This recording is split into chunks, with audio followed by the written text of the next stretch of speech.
And we are on. So, welcoming here the gorgeous Rebekah and Rebekah's dog Sophie that you can just about see when there she is. Oh, lovely. So, Rebekah and I go quite a few years back. Mm-hmm. We met originally at a fashion show.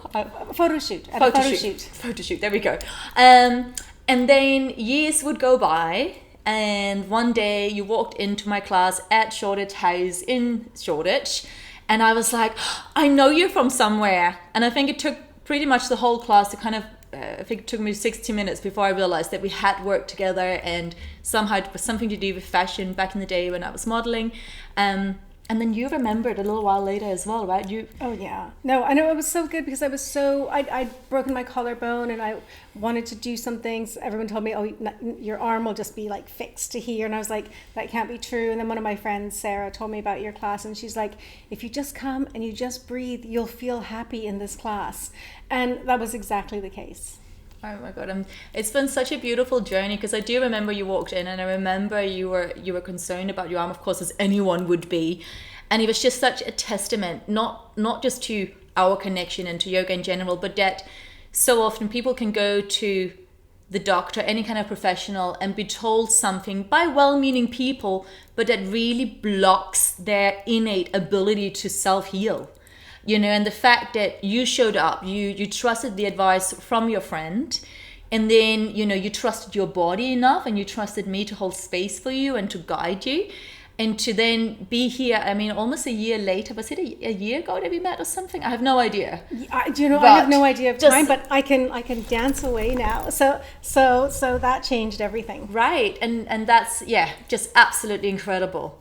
So now, fast forwarding to now, I really wanted to do this podcast with you because although I know that you work in the gorgeous world of fashion, I feel like you have so much to say, and there is so much in your heart that is starting to come out, but perhaps in slightly other ways than what the world so far has seen of you. So with that being said, that's a little appetizer. Let's start at the beginning. Where are you from, Rebekah? I'm born in London, but I grew up in Canada. My mum's from Manchester and my dad's from India. Oh, wow. And they met there while he was studying. Amazing. And how old were you when you got to Canada? About 5. Do you remember anything before Canada? Oh yeah, I remember London. I remember my mum taking us to feed the ducks. I remember her telling us you could have Smarties or jelly tots. So lots of little things like that. I remember our neighbors and things like that. And I remember her telling me that if I went on an airplane with her to Canada, I would get a cat. Oh my God, I love that. That is so, and isn't it just so beautiful? And I love, you know, like what your mom did there, essentially giving you like, you know, a reward and like, hey, there's treasure at the end of the rainbow. And I think this is just something that we can use in life also as an adult. Like, it's so good to be like, hey, this might be a bit scary because it's unknown, but there will be a treasure at the end of this experience. So that's so beautiful. And I got a kitten. And so that was one of the big things for me, is that my mother made me a promise. And it was probably the first promise I ever remember, and fulfilled it. So when someone makes a promise or I make a promise, it's really like, it's a big deal for me. Where some people will say, oh yeah, I promise you this, and it's really casual. But I think in my head or heart, because that first promise was so fulfilled, you know, in another species, another being, that it became a really important thing to me. I can really, really, really relate with that. And it's also, like you said, it was the first promise that you ever remember being made to you. And then the fact that your brain took that in as, when people promise me something, like, it will happen, and then later in life it can happen, but even the fact that you were willing to accept it as dreams can come true. You know, I think there's something so beautiful in that. So okay, so then you're in Canada, and then what took place in your life? Oh my God, so many different things, you know, and so many things that sort of people go through. My parents, we moved quite a bit, but I do remember sort of being at one high school and feeling really isolated, feeling really bullied, and this isn't the space for me. But because we came back to England every year, I knew there was more. I knew there was more in the world. Sorry, my dog is eating. You might hear some crunching. That is so funny. She suddenly feels really happy now that we're both home. But yeah, no, I was really bullied and I didn't know what to do. But all I could remember was high school isn't everything. And we get it into our heads when we're young that this high school, this place that we're in, that nothing else exists. But I knew England existed for me. And I knew there was lots of fashion here and that it was busy and diverse, and so there's lots of other things. I didn't end up coming here right away. You know, I ended up actually going to France and living there and studying there. In Paris? In Paris. Okay. Yeah, I was studying sort of theater and movement, and then I ended up in Montreal doing something similar, and then in Montreal I ended up going to university and doing women's studies. But everything in my women's studies was fashion related. So I'd be writing about, you know, a singer, Sarah Bernhardt, and I'd be writing about the things that she wore, or what women were wearing, you know, what were suffragettes wearing, you know, and pockets and lipstick purses and the opera ticket purse. How did all of those things come about? And so I was really, and that's where I started to realize that I was really interested in fashion, that I loved fashion, but I also felt guilty about it.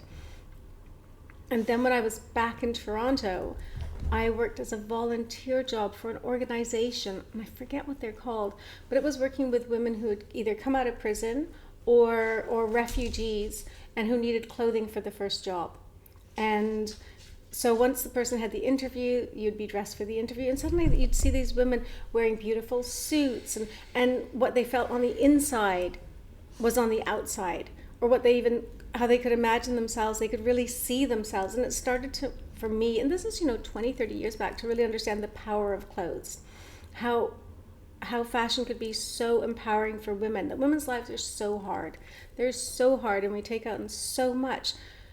But what if fashion actually made your life easier instead of harder? What if you wore a certain color and it actually made you feel better? And so ever since then, and then I ended up moving to England by chance. And I think since then that's kind of been my sort of whole path. And I can finally sort of see it coming together.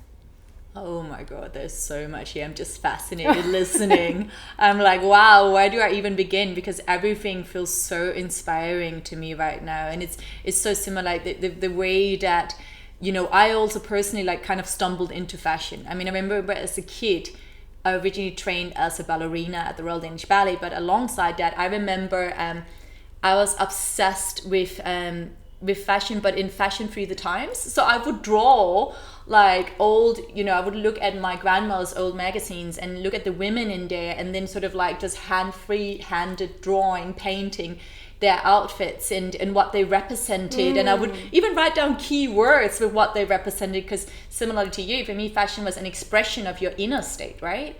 And there was something so empowering also about how fashion can help you transform, so help you bring out that which you're feeling on the inside, or maybe that which you are wanting to be feeling, right? But then actually by wearing it, you are becoming it, right? Anyway, going back to you, I did not know that you were studying, did you say movement and drama and acting? Or yeah, I was studying with people like, I don't remember all of them, like Monica Panier and all these different sort of theater techniques and things while I was in Paris. But it wasn't dance based, it was more movement based. But while I was doing that, I think I only ended up doing that because I needed to do something different. I needed to be able to get away, and by doing something that didn't exist for me in Canada allowed me to go somewhere else. But while I was there, I'd wander into fabric shops and look at fabric and go, how could somebody even cut this up? And I remember the woman who was working at my bank, she said her boss gave her a scarf from Hermes and she didn't want to go in by herself. So she was waiting till I came into the bank and I could go in with her. So we went there together. And I didn't have any fear of going into these big luxury shops. I felt like a perpetual tourist going, I just want to see all these things, and to sort of understand sort of fashion and French women are just so beautiful and so elegant, and I always thought, I just want to grow up to be an old French woman. 100%. Oh my God, that's been like my own desire in life. This is something you didn't know, and I didn't know about you.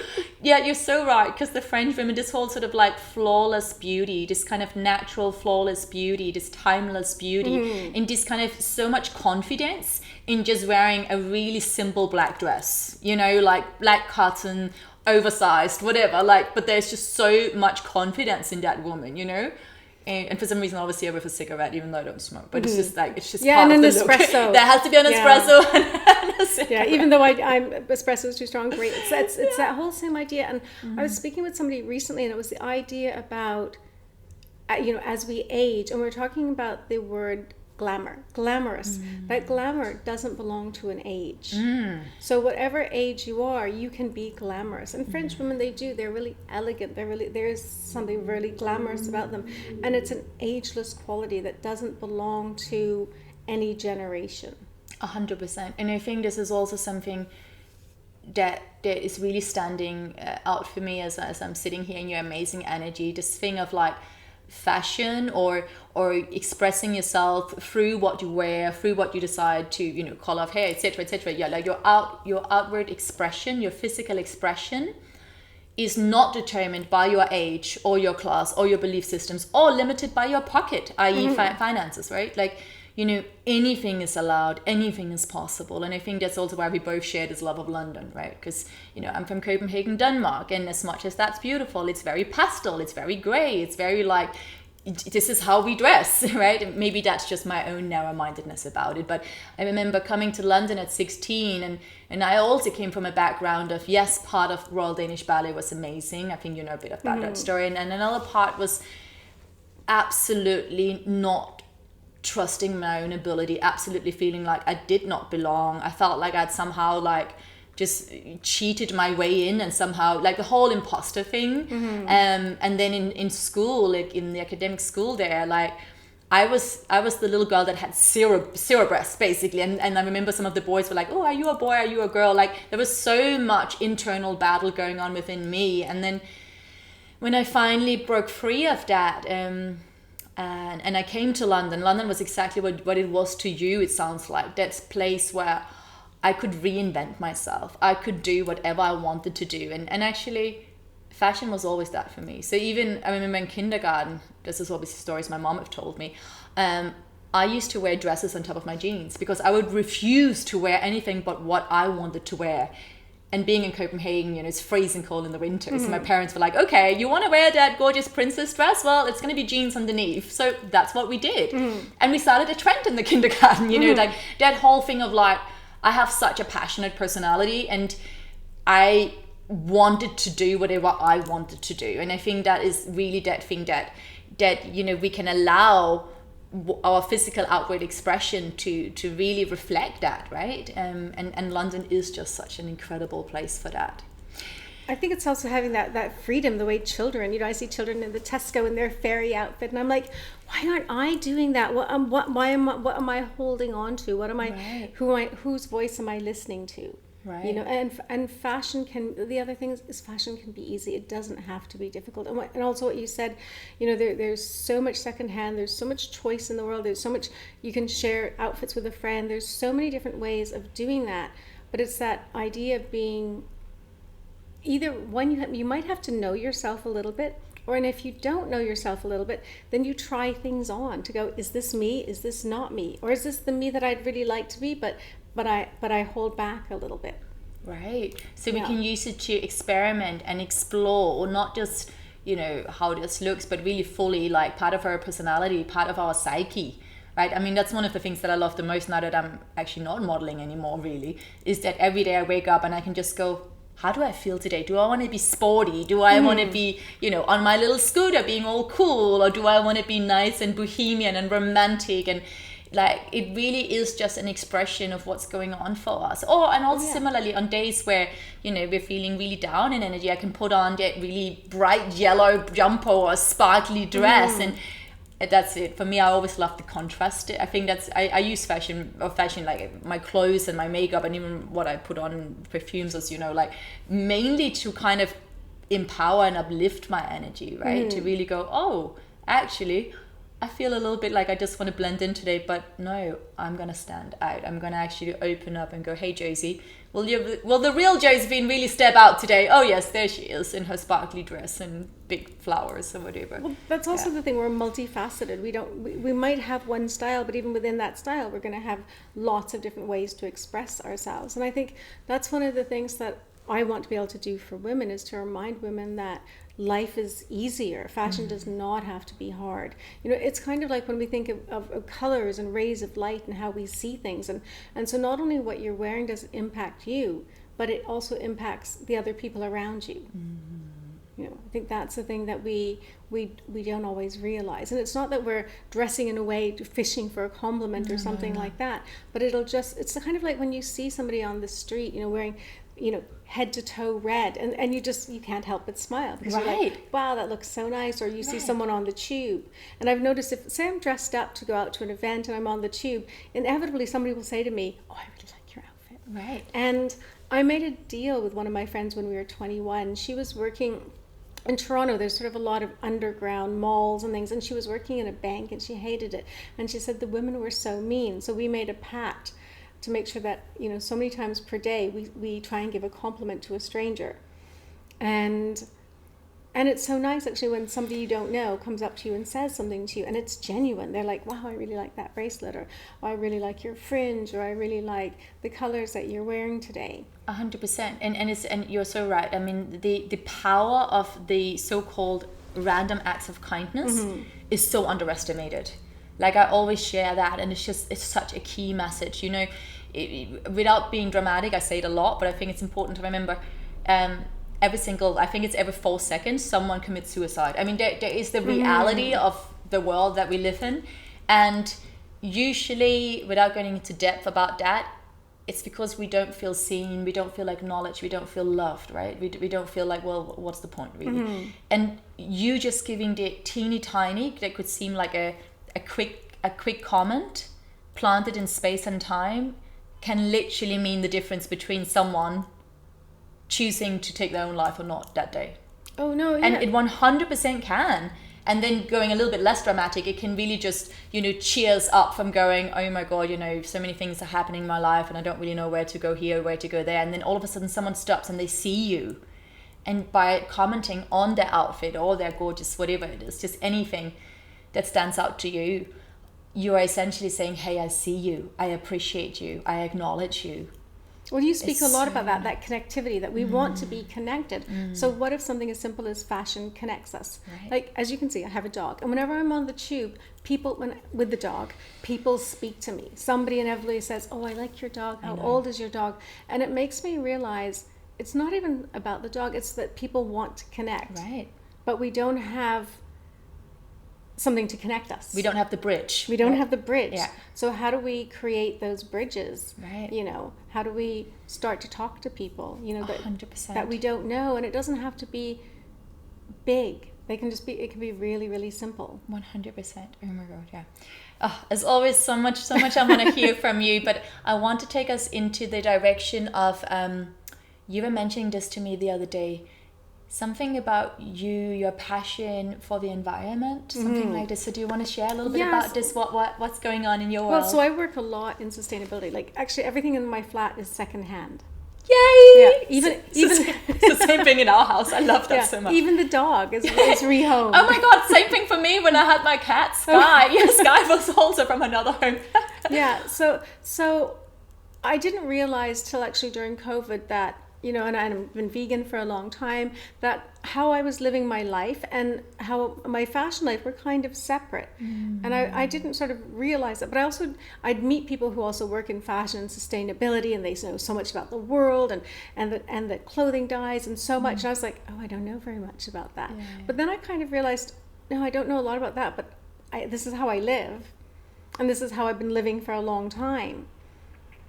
So my normal day-to-day life was just all the things that I sort of took for granted of how I lived, I realized had a value to them. And then I think just before COVID started, I think it was in 2016, somebody asked me to style the first vegan fashion show.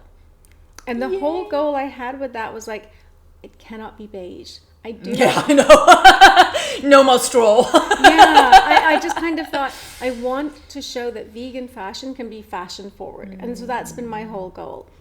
And that's where I met Sarah. She was one of the designers in that show. And so I really started to find designers who are really innovative. Because the other thing about sort of vegan and sustainable fashion, it's actually the cutting edge of fashion. It's what's next. Yeah. And so that sort of really drove me forward. And so the show was called Bare Fashion. And then they had another show the next year, and that went really, really well. So it was really growing. And Bare Fashion was part of a magazine. And then just before COVID, they decided they didn't want to do another show or another event. And so what happened during COVID was so many designers were contacting me going, what's happening with Bare Fashion? And I'm like, oh, I don't know, it's not mine. And then I was like, maybe it should be mine. Because so many people were asking me to do talks on sustainability. And I kept doing that, well, why me, universe? Why me? And then I was like, oh, well, why not me? Why not me? People are asking me. They have the belief, so I need to have that belief in myself. So I found out the contact for the person who owned the magazine, and I talked to him and I said, you know, could I buy Bare Fashion from you? And so I did.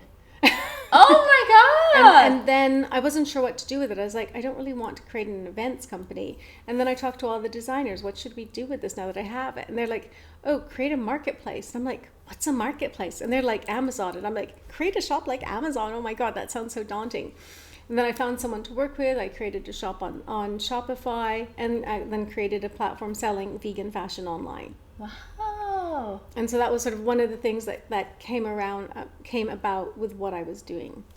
Oh my God, this is such an incredible story. I absolutely love that. I mean, just on all levels. And I think I want to go back to that thing that you said in the early part of the sustainability talk, the direction we're in now right now, is that you were there going, oh, but people are doing all these things and they know how to, and they use the right words and they use the buzzwords and the trends, and coming from a very kind of mental approach, you know, a mind approach, which there's nothing wrong with, but you realizing that actually this is how I live. This is an embodiment approach. It's a heart-centered approach. It's not it didn't come through the rational mind. If I do this thing, then XYZ will happen.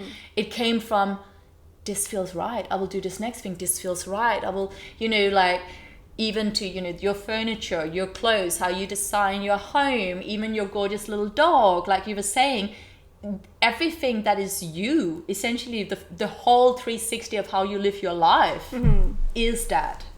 And you know, is sustainability embodied, but it didn't come from let me sit down and make sure I'm ticking all the right boxes, right? Like, you know, and not saying anything against the people that maybe had a more mental sounds crazy, but you know, a more sort of mind approach to it, you know. I love that so much, and I think that's been so much my own journey as well. And we can also call it intuition, but intuition sits in the body. It's something that just draws you in and that you start doing because you cannot not do it, right?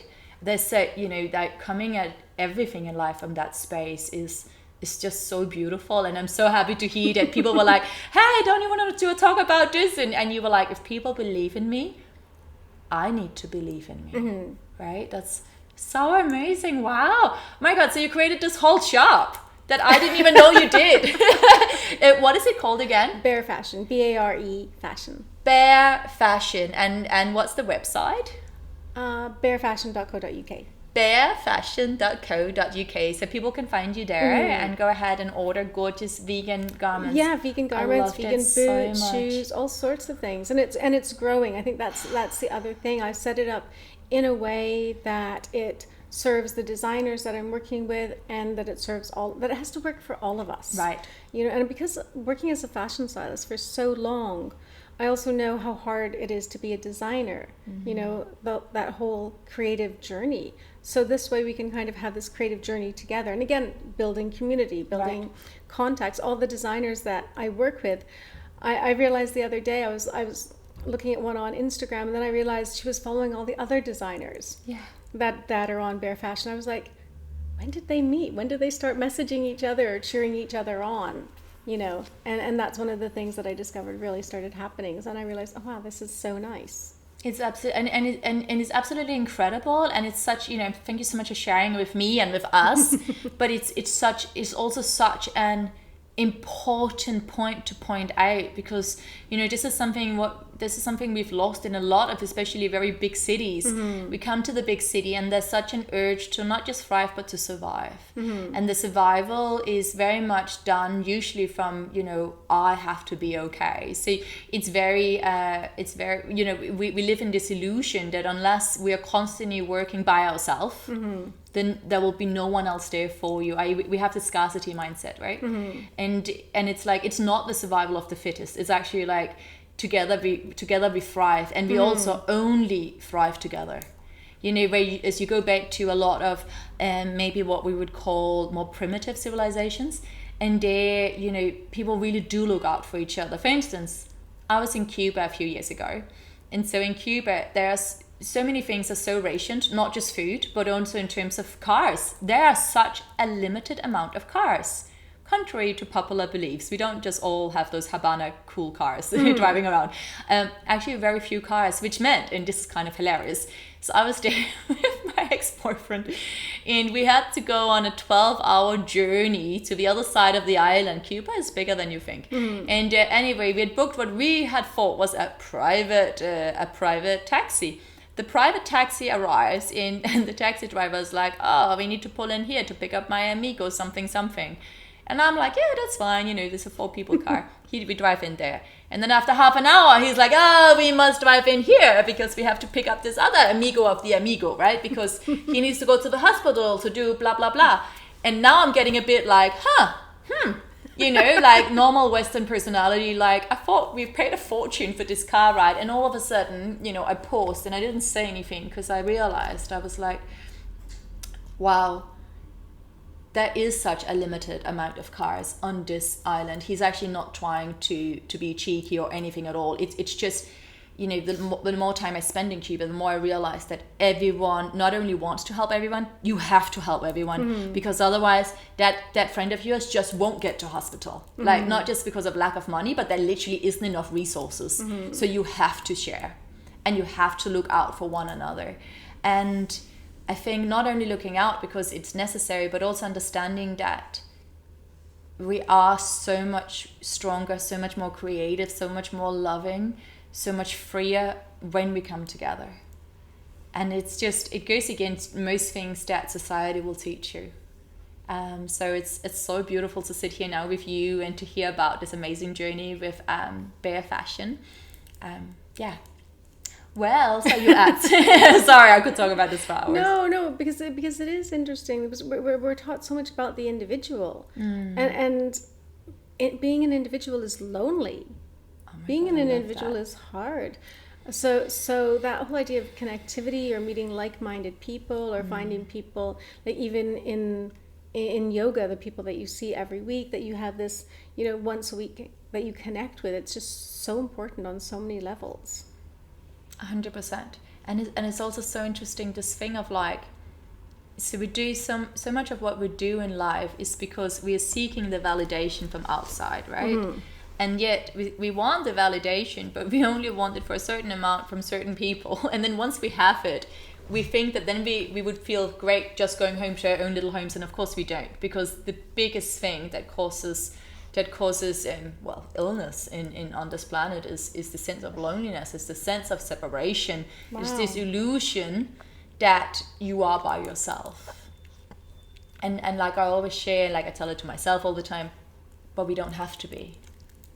If we choose to be by ourselves, and not just physically, but also if we choose to not really share with anyone how we're truly feeling, right? You know, of course, only share with those that you feel safe with, but still, like, if we choose to not say hello to our local yoga teacher, or if we choose to not give a compliment to someone in the shop, which could be a bridge, if we choose to not get a dog, which could be a bridge, you know, these are all choices. And I'm not saying it's easy to make a different choice, but it's always a choice. And to understand, you know, I work as a coach, but I also do energy healing. And as I always say, it's like on the deepest level, what we all need is, we long to be seen by another, but truly seen, all of us. We long to be physically touched by another, right? We long to be heard by another. You know, so those are basic human needs. And if we are not choosing to allow someone else to be that for us, to witness us and to be part of that, then not only do we feel lonely, then we are truly alone. But that is a choice. And so to be brave, to do that thing where you were saying, oh my God, it looks like other people believe in me. I should start believing in me. I have to speak up about this. And I don't know where it's going to take me, but I'm willing to open up and to talk and to speak up. It's just really, really fascinating.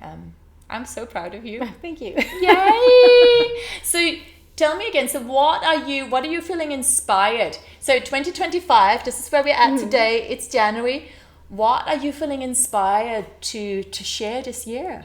I think I'm not exactly sure, and I keep asking myself, am I holding myself back, or what is it that I'm not sure about, or just, and I think I just want to share more information. I really want to find ways to empower sort of men and women through fashion. Yes. That, because like I said, everyone thinks it's hard, and it's not hard. I love that. Like that's the thing. It's so easy to wear something and to feel good about yourself. And if you start your day like that, it's just kind of like breakfast, right? We start our day with a few 100%. really good things. Yeah. Then we can feel good about ourselves. And fashion isn't supposed to make us feel bad. Yes. You kind of mentioned it earlier, and I always tell my clients, we're going to have 1 or 2 outfits in your wardrobe that we know, no matter what, no matter if you have your period, no matter what's going on, we know you look good in these. So the days that you don't feel good, you're going to put them on. And you're going to put them on and go, I don't look good in this. I don't know what she was saying. She's not that great a stylist. You're going to just like be cursing me. But throughout the day, you're suddenly going to feel better. 100%. Yeah. And that is one of the many inspiring ways that, opening up to the opportunity that fashion might just be there for you as an ally, as a friend, as an empower instead of a disempowering force, right? 100%. And that's actually like, it's very much how my personal morning routine is like that, Rebekah. I funnily enough, but I have a walk-in wardrobe, which I'm so blessed to have. But I'm laughing at it because I still can't believe that I have it. I don't know how, well, I do know how I manifested it, but it wasn't on my, must-have list when I spoke to my estate agent. And everyone who knows me knows that I did not have a super glamorous entry into London life. Like, to all of a sudden be in a space where I have the privilege, the joy of having this walk-in wardrobe. And honestly, every single piece that is on those hangers brings me so much joy, Rebekah. It's like I only keep clothes that really uplifts me. And every morning, yes, I could roll out of bed and just have a quick shower and off I go to teach, but I don't. I love, the whole thing is a ritual. The whole thing is and there's gorgeous smells in my bathroom, and then there are candles, and there's nice music, and then there's the beautiful clothes. And listen, I never had a walk-in wardrobe before, right? But it doesn't matter, like, whether you have just one teeny tiny rail or whatever it is, like, if you love what you decide to have in your home, then it will love you right back. And that is basically how I feel. Like, I put on my clothes with so much love for that clothes. And my earrings today, I love that they make a little cling cling sound. I don't know, like, everything is energy, and everything can uplift you or do the opposite. And the choice is ours with what we choose to bring into our existence, right? To bring into our life. I completely believe that. I just feel that so many people have a wardrobe that they open, and then it's like, they just look at it and feel like, none of this makes me feel good, or I'm not good enough. Right. It reflects that I'm not good enough, or this doesn't look good on me, or this doesn't fit me, it's too small. And I'm like, if it's too small, let's if you think it'll fit you at some point, let's actually put it in a garment bag and put it somewhere else. 100%. The things that make you unhappy, they should not be like yelling at you you open your wardrobe, and they shouldn't be yelling at you every morning going, you're not good enough, you're not important, you're not special. You need to open your wardrobe and go, yay, look at this, it's my favorite blue suit, I'm gonna win that case today. Like, it has to bring you, it can empower you. It can be so empowering. And sometimes it's not fair that something so menial as fabric, as clothing, can have that kind of imprint. right? Yeah. I completely get that. But again, if we're coming from the space that everything is energy, and that means things are either uplifting you or doing the opposite. So I do a lot of house cleansings, and what we do essentially is a similar thing. I go in and I go through people's wardrobes and I go through their houses, and it is kind of like Maria Kondo-like. It is that thing of going, does this bring me up or does it bring me down? Or does it, is it kind of a neutral thing, but I really need it? So, okay, you might not be in love with your fridge, but you actually need it. And right now in here, you can't afford to buy one that will bring you more joy, and it's a little bit broken, but it's necessary. Okay, I get it. Keep the fridge in there. But anything else, anything like you said that is yelling, I love that expression, yelling out at you, you are not worthy, you're too skinny, you're too fat, you're not this, you're not that, whatever, let it go, because that is literally draining your energy. And especially, most of us, because again, we're not taught these things, it's subconscious. We don't even realize it. You come home to what should be a home. A home is a safe haven. It's a paradise. It's where you recharge. But if it's doing the opposite for you, that's really sad. Yeah. And it doesn't have to be that way, right? So the fact that you are helping people like that is just so beautiful. And I got super excited. Again, we sat together not even that long ago. I feel like it's only 5 days ago or something, just before the new year. And when you were like, I want to share more about sustainability, I was super excited. And this whole thing of how you're saying, I can feel it coming through and I'm not quite sure what's going to happen or where it's going to lead me, but I'm fully here claiming that, like claiming my desire to continue this journey of empowering, educating, spreading good tools, spreading inspiration to how everyone can uplift themselves through fashion and how they choose to wear and express themselves, and ways that we can do that together through connection. Oh, completely. And just that we're good enough. We somehow feel like we're not good enough, but we're good enough. And I had someone say to me a while ago, do your best. And that's one of the things that we sort of say, yeah, I did my best, whatever. But it's actually, if you did your best, like if you got up that morning and, I don't know, you brushed your teeth, you just got ready to go to work and you did your best, like that's all anyone can ask of you. And that's all you can ask of yourself. And I think that was like a little light bulb moment for me going, oh, I've done my best. And it just sort of changed how I saw everything. I really love that. I've done my best and I am good enough and I am worthy and I'm doing enough. I mean, it's so powerful because it's always that little voice in the back of the head that goes, oh, you haven't quite done enough, or oh, if I do this thing, then I will XYZ, right? Then I will feel this way. It's so powerful to go, no. And again, that thing with the clothes. Because this is something, I heard this years ago and I really embody it and I do it all the time now.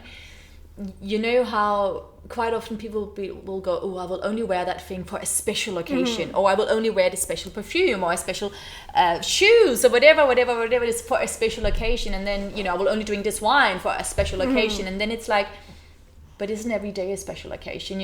How about we just celebrate life as if you had literally just won the biggest dream, like your biggest dream had already manifested, right? So now it's like, someone gave me a beautiful incense for Christmas, and normally, like back in the day, I would have like saved it for a special time, and now I'm like, yes, let's burn that incense, let's enjoy it, And the same thing with my clothes, like.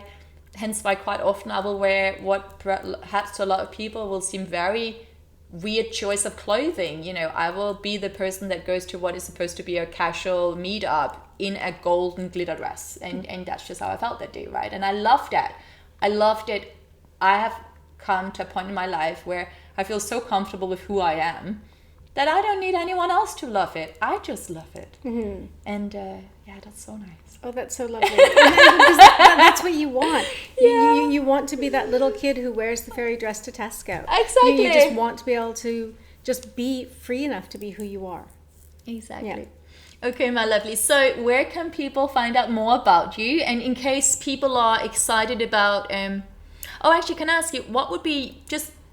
I know you've already shared lots of tips in terms of sustainability and fashion and all of that, but just one tip, if people are wanting to do something just in their everyday life that helps with sustainability for the planet, whether it's fashion related or even like, maybe think about finding new furniture on this website or anything that comes into your mind. What's one tip? One of my biggest things has been go shopping in your wardrobe.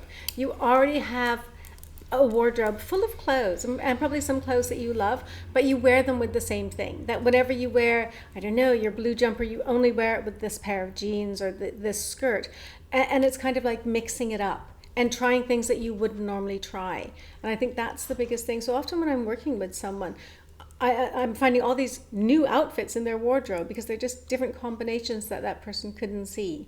So it's like, try something on and try something that you wouldn't usually put with it, even a contrasting color or something. So go shopping in your wardrobe.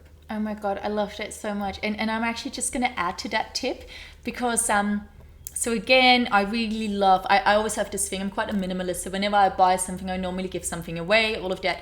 But what I really love, because what you were saying, go shopping in your wardrobe, sometimes we can't even see what we have, right? And what I like to do is mix it up. So literally take all your clothes out of your wardrobe, all of it, and just mix it up in a big pile on your bed, and it's going to look messy and it's going to be a bit overwhelming. But then start hanging it up again, but hang it in a new place. Change the physical location around, because as you're doing that, you actually have to get present. That means you're jumping out of subconscious mind that already knows where everything is, and as you're replacing it and rehoming your clothes, that will inspire you for new inspirations. Oh yeah, there's so many ways to do that. Say you're somebody who puts all your trousers together, all your blouses together. You might suddenly do your wardrobe and go, okay, all my blue things are together, all my red things are together. Right. Or you might sort of go, oh, these are my party dresses, and you might move them to the front and suddenly like, oh, my party dresses are now my weekend dresses. Ooh, I love that, right? It's just sort of changing that whole mindset towards celebrating yourselves, because that's what clothes do. They're a celebration of yourselves. Oh my God, I think we're going to finish on that note. Celebrating yourself. So, oh my God, you've definitely made me feel so celebratory and just like, let's celebrate our lives, celebrating ourselves. Rebekah, it's been such a joy. Thank you so much for inviting us to your beautiful home. Thank you, Sophie, as well. I wish you a really gorgeous new year, and the world is lucky to have you here. So thank you so much. It means a lot. Yay, thank you. Thank you. Bye.